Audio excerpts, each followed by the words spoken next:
Very special festive time. It's nearly here. We are nearly at Christmas, and most of us hopefully are going to look forward to some time with some friends, family, spending some time with ourselves. Some of us in varying degrees of lockdown wherever you are in the world.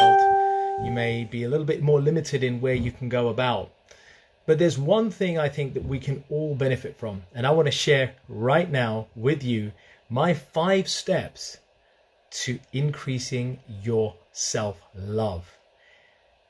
Let me explain to you that we may want to get so many things in our life, so many goals that we want to accomplish, so many things that we want to experience, so many people we want to be with. But if we can't fill this, our self-love tank, then we won't be happy outside. Does that make sense? We've got to feed the bird inside this beautiful cage. This cage is the body, right? This is our body.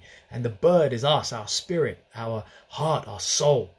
And if we can feed that in a beautiful way, then every relationship, every dealing this Christmas, every feeling and dealing will be with more meaning and more richness. So here we go. 5 steps towards better self-love. And this is how we're going to fill your self-love tank up.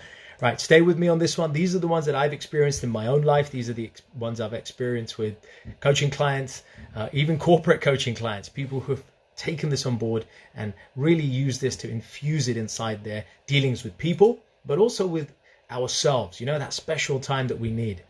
And we need to find that. It's such an important time. By the way, don't forget to check out Urban Spirituality, the podcast on iTunes, Spotify, Twitter, YouTube, the YouTube channel, etc.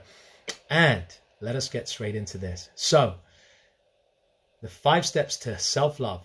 L. Start with L, and we'll go through the acronym, right? It's an acronym for love. L. Lessons. Learning the lessons from our relationships. See, we have relationships. They may be familial, romantic, friendship, family, so many different ones. We've got to learn the lessons from our relationships and become mindful of those lessons. What is each of these lessons teaching us? What is that relationship with our father or our mother or somebody we've kind of drifted apart with? What lesson was there that we can learn from? It doesn't mean that we have to make up with that person, but it just means that we need to learn the lesson so that we can improve. L is also for letting go. Learning to let go of what you had or what no longer serves you allows you to open yourself up to something new. Maybe open yourself up to somebody new, right? And that's about learning to let go. We have to learn to let go and forgive those things from the past. That's very, very powerful.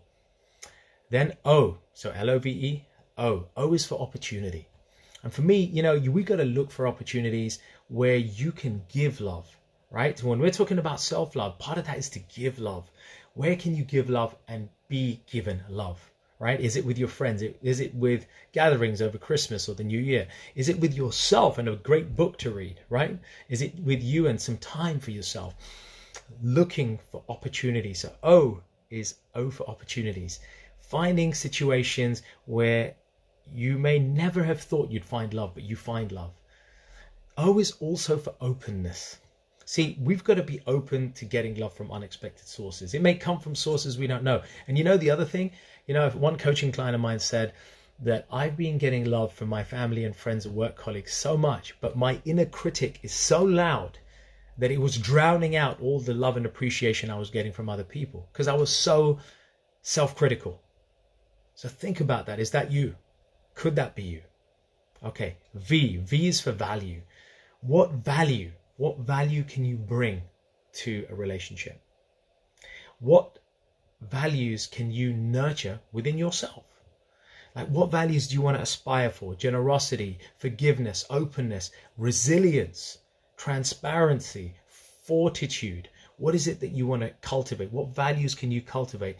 If you sift through those values until you identify those non-negotiables, those values that you cannot negotiate, that you must have those, that value must always be given to yourself, and then you have to have a fair exchange with others.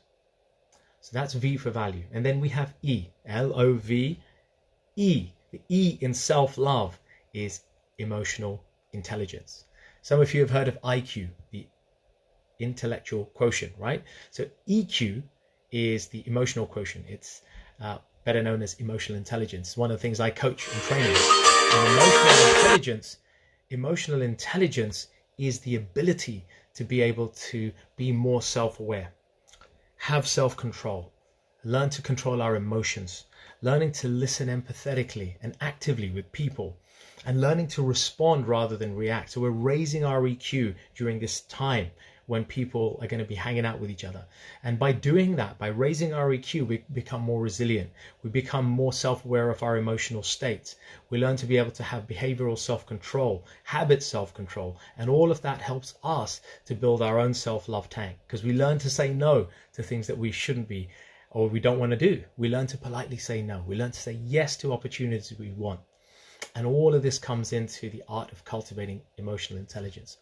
So folks, that's more than 5 keys on the art of cultivating self-love and filling up our self-love tanks. I hope that's been useful for you. And as always, do share your comments, feedback, likes right here. And I hope that you can enjoy self-love for yourself and your loved ones. I'll catch up real soon. Check out the podcast, Urban Spirituality, and on YouTube. Peace out. Namaste.